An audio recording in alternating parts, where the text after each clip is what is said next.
Hi, kumusta ka mong tanan dinha? Kumusta ang panahon? Init o tugnaw ba? Diri sa among lugar, duga naming gapaabot sa tinuod nga winter. Kaya ang among tugnaw moabot og kadaghanan mga November, December tugnaw na kayo. Gahulat mi wala moabot. Apan karon miabot na gyud ang tinuod nga winter. Minus 35 plus sa hangin himong sobra sa minus 40.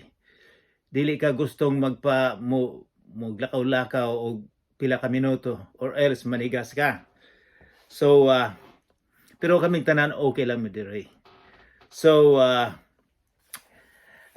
sa dili pa kita magsugod, gusto lang ko magpasalamat sa mga tawo mitabang, of course ang atong mga warden, daghang salamat nga yatang gihatagag panahon nga makatuon sa pulong sa Ginoo.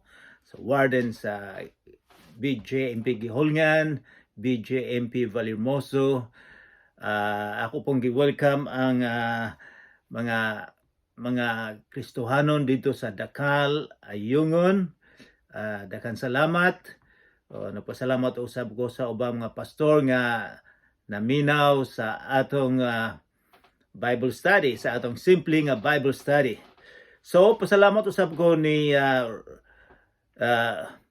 Ragober Bisario. Siya ang responsible sa sound system nga makita nila sa television ang atong Bible study.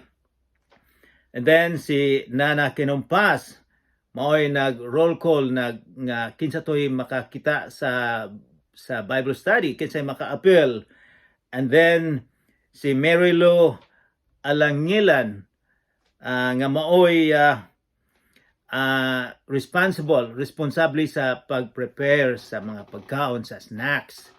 So daghang salamat sa tanan. Sa dili pa kita magsugod, atong ihatag ang tanan sa atong manluluwas. Magampo kita. Amahan namong langit noon, daghang salamat sa panahon nga kami makatuon sa imong balaan nga pulong.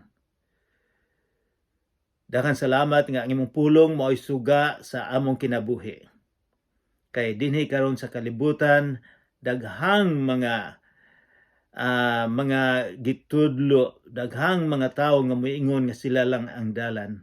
Ginoo, daghang salamat sa nga ikaw suga ug ikaw ang tinuod nga dalan didto sa langit. Ginoo, hinaot po untang nga magauban ka kanamo karon. Imo untang bantayan, imong abrihan ang among tagsa-tagsa ka kasing-kasing. Sa ngalan ni Hesukristo nga among manluluwas. Amen. Sa dili pa kita magsugod sa tanan nga pagtuon nato sa Matthew Kapitulo 26, ato sang tan-awon a little review or historical background. Unsa may background aron nga kita so dali lang natong masabtan ang atong pasahon karon. Kining uban ako na ning istorya gisulti apan i-review na to basin og nalimtan ninyo. So ang pinaka major nga atong tun-an or atong mahibaw-an mao nga niining panahon ang mga Jewish people, ang mga Hudiyo, daghan silang mga fiesta. Apan sa usa ka semana naa sila tulo ka fiesta. Ang famous ani giingon nga Feast of Passover. So ato ning tan-awon. So usa ni ka semana, tulo ka fiesta. Mao ni fiesta nga mao nay sitwasyon karon sa atong Ginoong Jesucristo sa kapitulo 26. So ang unang fiesta mao ang fiesta sa pagsaylo, Passover. Hain manigi kang fiesta sa dihang ang mga Hudiyo, mga Jewish people, mga Hebrehanon dito sa lugar dito sa Ehipto, sila nahimong slave, sila nahimong sulugoon sa 400 katuig ug sila gaantos sa kapaitan. So kining fiesta nga tulo ila ning gi-celebrate nga sila naluwas sa Ginoo. Kanang pagsaylo, Passover, misaylo lang kay ang Ginoo miingon nga kanang mga taong lalaki didto kamagulangan mamatay. Apan kamo mga Hebrehanon, mga Diyo, magpatay mo og karnero. Ang dugo ibutang ninyo sa balay ninyo, sa pultahan. Aron nga ang anghel sa kamatayon, ang anghel nga mopatay, mo saylo lang sa inyong balay. Aron nga dili mamatay kamo, kundili ang mga Ehiptohanon lang. So kining pagsaylo nga sila naluwas, ilaning giselebrar. Remember nila ni. And then ang sunod nga fiesta mao ang fiesta sa pan nga walay patubo. Kay sila god nagdali silang milarga gikan sa Ehipto. Wala na sila nagkuan sila mga supas, balono nila pero walay patubo, dali lang sila. So ila po ning giselebrar. Karon kanang mga adlaw ila yung limpyuhan ang ilang balay nga walay yeast, walay patubo. Di ba ang supas nga walay patubo dili mayo? So nagipatubo pero ilang selebrasyon karon kuhao nila ang tanang patubo para ilang hinumduman kung giunsa sila pagluwas sa Ginoo. And then ikatulo nga fiesta mao ang fiesta sa Tulda, Booth. Kini silang pamilya matulog ni sila sa guwa sa ilang balay. Didto mag-istorya ang amahan nga kanang mga bituon nga inyong nakita karon, mag-istorya siya sa mga anak, maunay bituon nga nakita usab sa atong katigulangan samtang naglakaw sila paingon sa Promised Land. So kini sila kada tuig gyud. Basta mga 20 kilometros ka gikan sa templo, mga lalaki muadto gyud. Apan ka pong muadto din sa templo sa guwa dito sa layo kayo sa Babylonia, sa Syria, sa Italy para muadto sila dito. Muadto dito sa templo, or kung dili sila makaadto miingon sila next year Jerusalem. Next year hinapon na makaadto mi dito. So mao ni fiesta at that time. Ang pinakadako ani nga ilang hinumduman giun sa pagluwas sila sa Ginoo. Usa sa mga historian, Jewish historian, miingon nga sobra sa 2 ka milyon ka mga tawo ang muana sa Jerusalem, muana sa templo. So daghan gyud ning mga tawo. So maunay istorya nga kita masabtan nato og ang atong gitun-an karon. So tanaw ninyo nga this is in remembrance sa gihimo sa Ginoo. And then so basahon na to guys, muadto na kita sa abrihan ang Bible sa sinulat ni Matthew kapitulo 26. Guys, naana mo dinha ang unang libro sa New Testament sa bagong tugon, bagong kasabutan, mao ang sinulat ni Matthew. So guys, Matthew chapter 26 verse 1. So mas maayo nga kung maminaw mo na ay Bible para masunod. Okay. Basahon na to ang unang versikulo. Sa nakatapos na si Jesus pagtudlo ni ining tanan. Unsa man ning gitulo niya ni ining tanan. Ang iyang gitudlo, just a review, diba sa usang chapter nagtudlo siya parable. Ang una miingon siya nga adunay gikasal, pulo ang mga bridesmaid, ang 5 mga buang, ang 5 mga maalamon. Ang mga buang wala nagpreparar, nga wala silang nagpreparar silang sulo. So pag-abot sa pamanhonon, nahabilin sila, wala sila nakaadto. Si Jesus mingon nga kita usab magpreparar sa pagbalik sa atong Ginoo. And then nagtudlo usab siya sa yuta.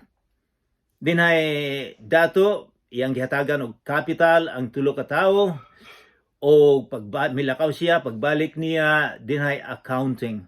Unsa may gihimo ninyo sa akong gihatag? Ang Ginoo usab gihatagan kita og daghang mga talento, ikaw ug ako. Gihatagan kita panahon. Unsa may atong gihimo sa atong panahon? Unsay gihimo sa kwarta nato? Kaugalingon bala nato selfish o atong gitabang? And then ikatulong gitudlo niya mao tong giingon niyang karnero o kanding. Karnero makaadto sa langit, kanding dili. Nganong makaadtong karnero? Kini dili ni karnero ha, tao giingon niya. Ang mga tao makaadto sa langit, miingon siya kay ako gigutom, imo kong gipakaon. Kay ako nagkasakit ako, miadto sa hospital, inyo kong gibisita. Ako na priso, inyo kong gibisita.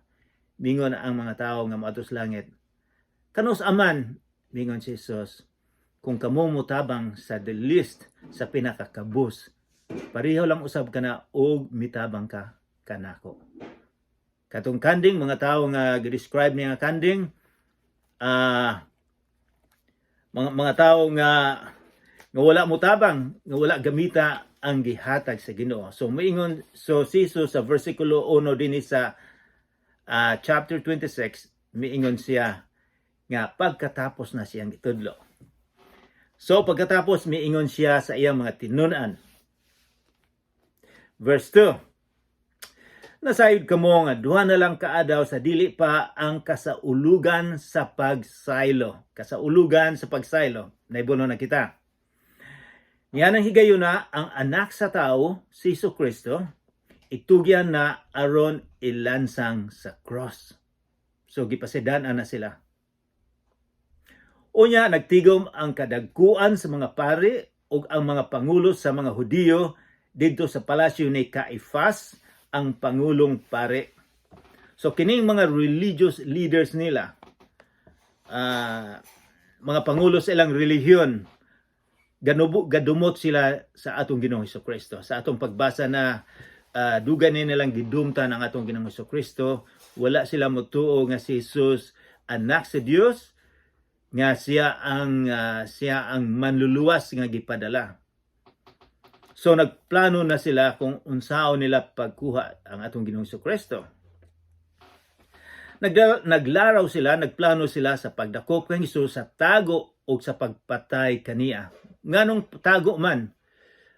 Kay ang atong Ginoong Jesucristo dakan usab nga mituo niya. O basig mag-riot kung makita nila nga si Jesus gidakop, so gisekreto lang niya. Verse 5, niingon sila, kinahanglan dili nato kini itunong sa kasaulugan, kay tingali unyag maghimog kagubot ang mga tao. And then, verse 6, gibubuan og lana si Jesus dito sa Betania. Verse 6, samtang dito si Jesus sa Betania sa balay ni Simon nga sanlahon. Si Simon naayo na ang iyang sanla. Apan ang ilang taga-baryo, taga-lugar nila, gihinganlan gyapon siya Simon nga sanlahon. Giayo ni siya ni Jesus. So si Jesus dito murag iyang giimbitar nagkaon si Jesus og mga kauban niya. So tan-aw nato unsay nahitubo sa samtang nagkaon si Jesus. May usa ka babae nga miduol kang Jesus. Dala niya ang usa ka tibod nga alabastro nga puno sa mahalon kaayo nga pahumot. O gibubo niya kini sa ulo ni Jesus samtang nagkaon siya. Kini siya mo ni si Mary, igsuon ni Martha, igsuon ni Lazarus. Si Lazarus ang giayo ni Jesus. Namatay og iyang gihatagan og kinabuhi si Lazarus, si Mary ni. Og unsa may gibuhat ni Mary? Sa akong pagbasa niini, akong nahinumduman nga ang akong apo nga kamugulangan nga lalaki. Sa wala pa'y Pasko, iya akong gisekreto. Grandpa, okay ba? Palihog nga imo kong palitan og pahumot, perfume, Iyang gihatag nako ang ngalan sa perfume, kay ignorante ko sa perfume. Dili ko magbutang pabango, pahumot. Akong pahumot kung dili ko makaligo og tulo ka semana. Mao ni pahumot nako. I'm just kidding. Dili ko baho. Pero so akong giadto sa department store. Akong gipangutana kung pila man ni. Ay mura kog matumba kay mahal man di ay kayo. Ang iyang gihangyo nako. Apan tungod kay gasaad ko ug tungod kay siya ang una nakong apo, tungod sa mahal nako kay gusto akong ihatag bisag unsa pay pangayoon. So mao din na mo tungod sa akong gugma, ako giyong gipalit bisag dili nako ni naglisod ko. But anyways, kining bayhana si Mary. Unsa may iyang gihatag? Pabango. Kini mahal kaayo ni. Sa akong nabasahan nga adunay sweldo sa usa ka tuig, mao ni halaga, mao ni bili. Kini makuha lang dito sa bukid sa India. So mahal gyud kayo ni, kung mahal kayo ni apan tungod kay iyang gihugugma ang atong Ginoong Hesukristo. Iyang gihatag ang pinakamaayo, pinaka-best na ganay kanta nga giingon, give up your best to your master. Ihatag ang pinakamaayo sa atong Ginoo tungod sa gugma. Kadaghanan kanato usay kung maghatatag sinina kanang nagamit na. Dili nato ihatag ang pinaka-best nato. Ngano man nga atong bayran ang atong Ginoo, dili nato bayran apan gihatag niya ang iyang kinabuhi para nga ikaw ako mapasaylo. Nagpakamatay siya dito sa Kalbaryo. Kini si Maria, murag nasabtan niya, iyang gihatag ang pinaka-best nga iyang mahatag. Gusto kong hanahunaon natong tanan unsa may pinaka-best nga atong ihatag sa Ginoo. Nakahatag na ba ta? O miingon kita, taguan na ako ni para sa akuan ni. That is selfish. Kini bayhana nagahatag ka nato o dako kaing principle nga kung gihigugma nimong usa ka tawo, imong ihatag ang pinaka-best, pinaka-maayo. So, verse 8. Unsay gibuhat sa babae sa verse 7, gibuo-buo niyang pahumot sa ulo ni Jesus samtang nagkaon siya.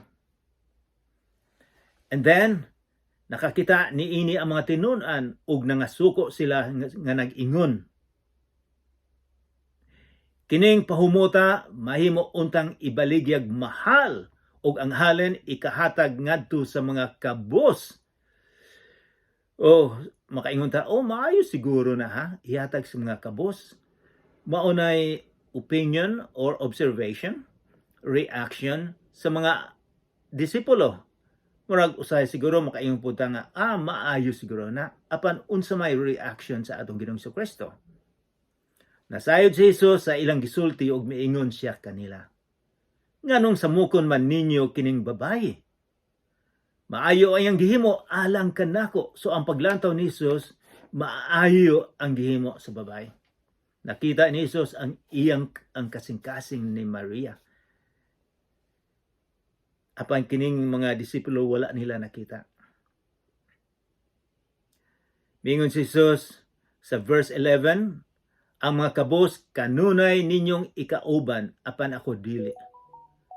Wala buti pasabot ni Jesus nga dili nato tabangan ang mga kabos.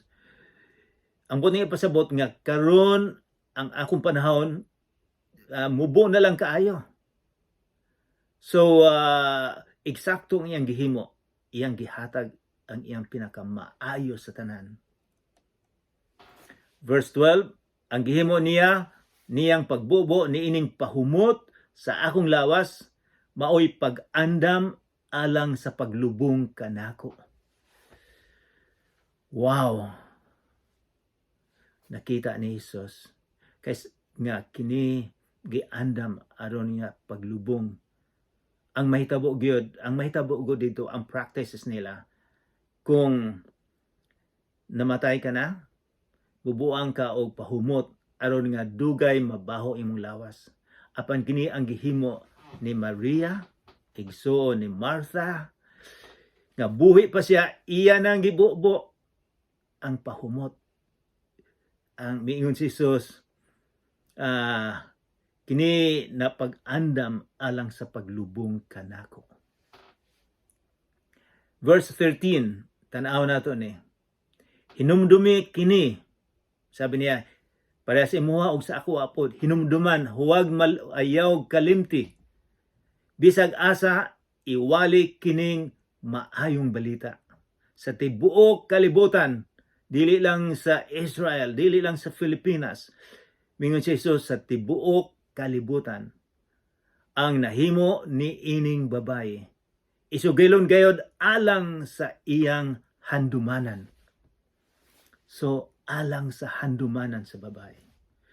Nahitabo ni 2,000 na katuig karon. Apan ato gyapong nahinumduman ang iyang gihimo. Kay si Jesus miingon nga iwali kini, isulti kini.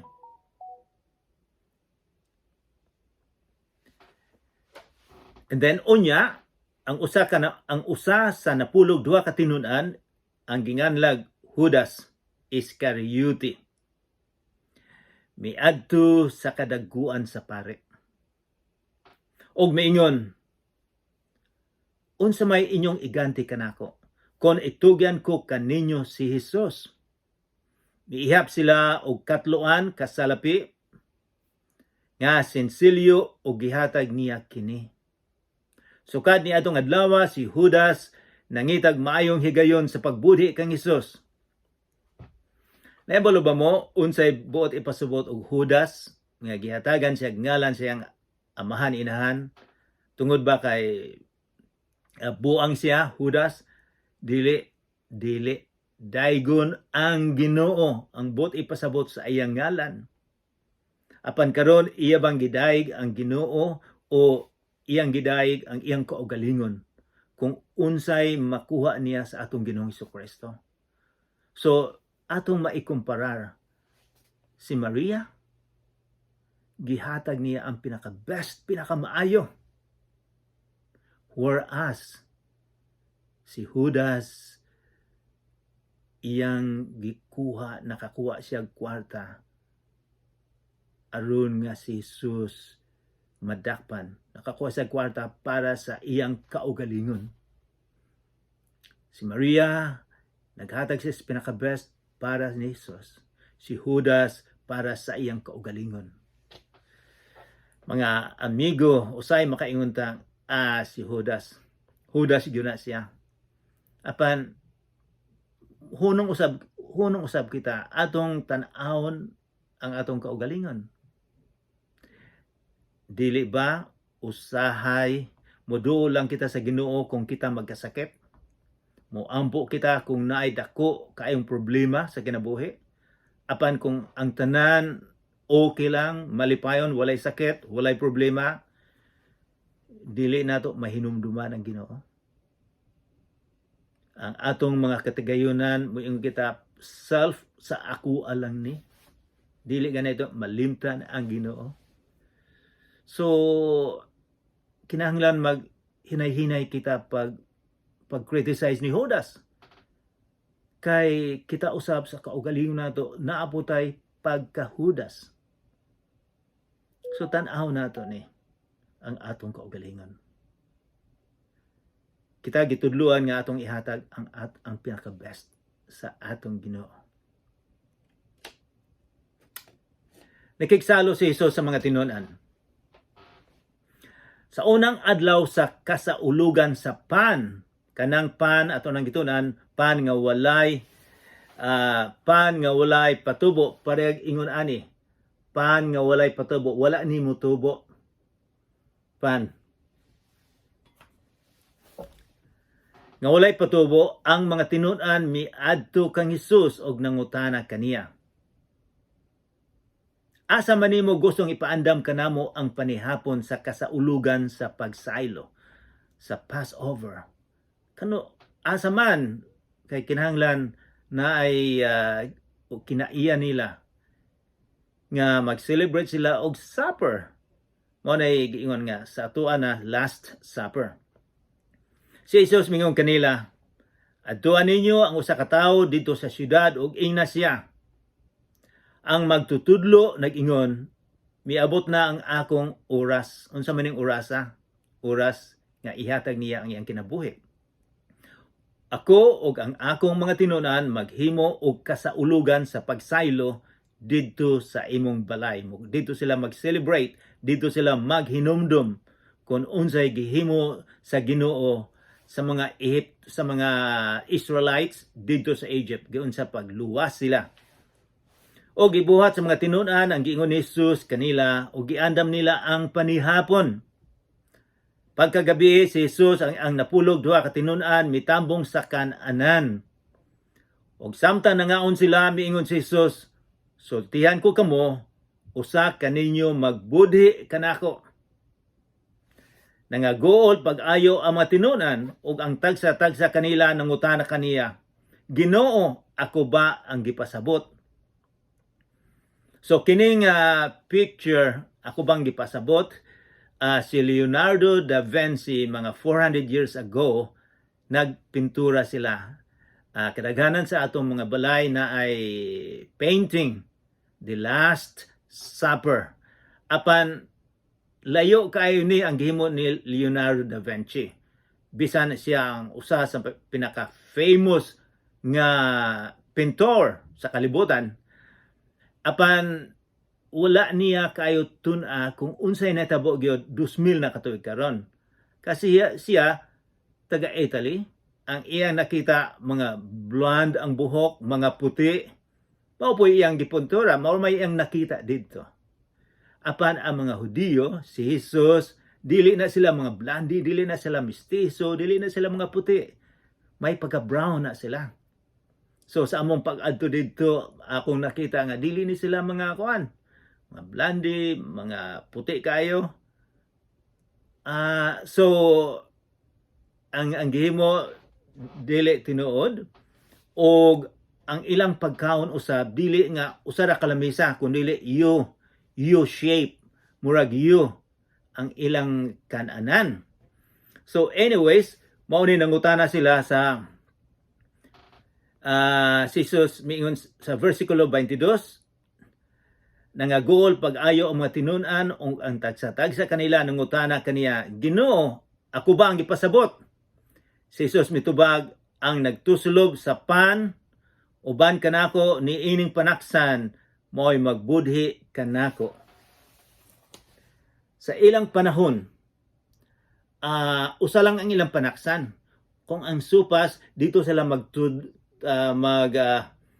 itusulob nila ang tanan ang ilang sa atoa karon, murag dili maayo nga usa lang ka katusloban nimo panaksan kundi lain-lain para dili ka magkasakit. Pero sa ilang panahon silang tanan mo tuslob sa usa ka panaksan lang. Miyon siya ang nagtuslob sa pan uban kanako ni ining panaksan maoy magbudhi kanako. Ang anak sa tao mamatay sumala sa giingon sa kasulatan. So ang iyang prophesied na ang iyang kamatayon. Ang kinabuhi ni Jesus nasulat na sa karaan nga tugon. Apan mingon siya allowed siya nga magbudhi sa anak sa tao.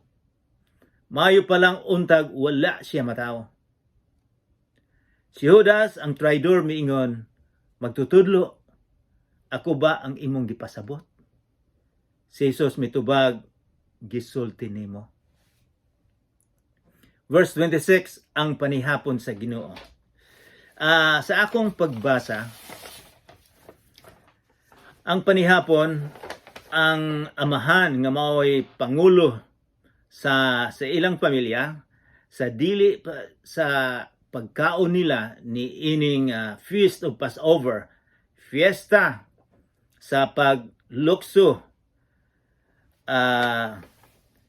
muingon ang amahan sa di pa sila mukaon. Akong miingon ang amahan sa pamilya. Kini ang supas, muingon ang amahan, kini ang supas. Sa kapaitan nga nahiaguman sa atong mga kagikanan sa Ehipto. Kinsa katong gigutom mukaon. Kinsa katong nagkinahanglan duol ug mukaon sa panihapon sa pagsaylo. Maunay tradisyon nila. Karon tan-aw nato. Unsa may gihimo sa atong Ginoong Hesukristo? Iya bang gisuhid? Tan-aw nato. Verse 26, ang panihapon. Samtang nangaon sila, mikuha si Jesus sa pan, nagpasalamat sa Ginoo, o gipikas-pikas niya.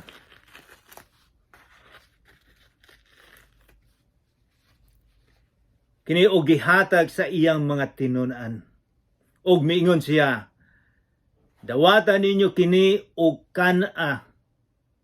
Kini mao ang akong lawas. Onya gikuha niya ang kupa.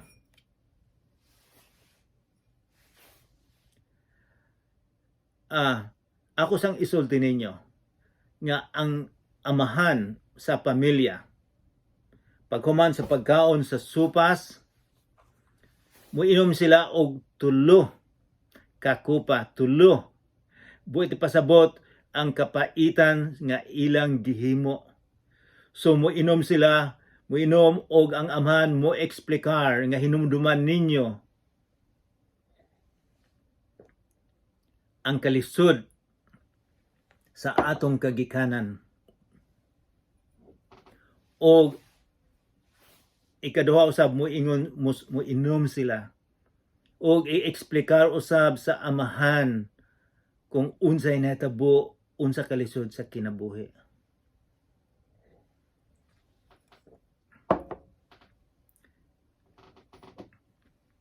Ang atong Ginoong Hesukristo. So samtang naghatag siya sa pan nga walay patubo, versikulo 27, unya gikuha niya ang kupa. Nagpasalamat sa Dios o gihatag kanila.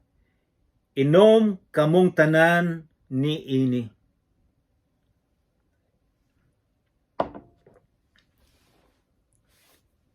Mingon si Jesus, kini guys, timan ninyo niha, kay kini ang buot ipasabot sa communion. Mao ni communion. Kini mao ang akong dugo, mingon si Jesus, nga naglig-on sa kasabutan.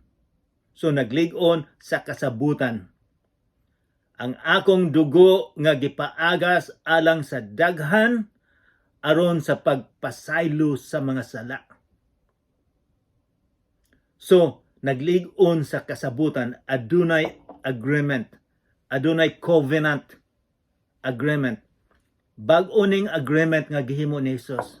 Ang una, ang agreement, ang kasulatan nga miingon ang amahan, kamong mga Hudiyo, ako mong mga tao, og ako ang inyong Ginoo. Karon atong may baw-an nga si Jesus sa bag-ong kasulatan, si Jesus miingon nga ang akong gihimo, ang akong dugo nga gipaagas didto sa Kalbaryo, maoy atong kasabutan nga ang dugo nga akong gipaagas didto makapasaylo kanatong tanan kung muduol kita kaniya. Ato ning hinumduman nga naa kita sa bag-ong kasulatan, bag-ong covenant, bag-ong agreement. Ang iyang dugo nga gipaagas alang sa daghan aron sa pagpasaylo sa mga sala. Dili lang sa mga disipulo nga kauban niya, kundi sa daghan aron pagpasaylo sa sala. So nagkommunyon kita, Eucharist, pasaylo. So ang purpose gyud ang tuyo nga gipaagas karon aron nga mahibaw-an nato nga ang gihimo sa atong Ginoong Hesukristo makapasaylo sa atong sala. Mingon siya sa 29, sultihan ko kamo nga dili na gayud ako mousab pag inom ni ining maong bino hangtod sa adlaw sa moinom ako sa bag-ong bino uban kaninyo dito sa gingharian sa akong amahan. So kung kamo makaadto na sa langit, mukaon kita uban sa atong Ginoong Hesukristo. Mao na iyang gisaad. Ikaw ug ako kung mosaad mapakyas ang uban, pero kung ang Ginoo magsaad dili mapakyas. Unya nag-awit sila usa ka alawiton sa pagdaig sa Dios ug nangadto sa bungtod sa mga olibo. Nagkanta sila ang ilang kanta sa unang panahon mao ang Salmo. Gikanta nilang Salmo 118. So kung naamoy panahon, tan-aw ninyo ang Salmo 118. Karon unsa may atong himuon? Unsa may inyong himuon sa gibuhat sa atong Ginoong Hesukristo? Dako ang atong pagpasalamat sa iyang gihimo. Kita miingon si Jesus, ako lang dalan, ang kamatuoran ug ang kinabuhi nga walay katapusan. Wala nay lain, siya lang. Ang atong relihiyon dili makaluwas kanato. Ang atong Ginoong Hesukristo lang. Ang atong relihiyon wala magpakamatay, wala nagpaagas og dugo. Ang atong Ginoong Hesukristo lang. Unsa may inyong buhaton? Mag-ampo kita. Amahan namong langit nun. Daghang salamat sa tibok namong kasing-kasing. Daghang salamat sa imong gibuhat. Hinauplo ta mo sulod ka sa among kasing-kasing. Ug limpyuhan nimo ang among hunahuna ang sulod sa among kasing-kasing. Pasayloa kami sa among mga sala. Sa ngalan ni Jesus. Amen.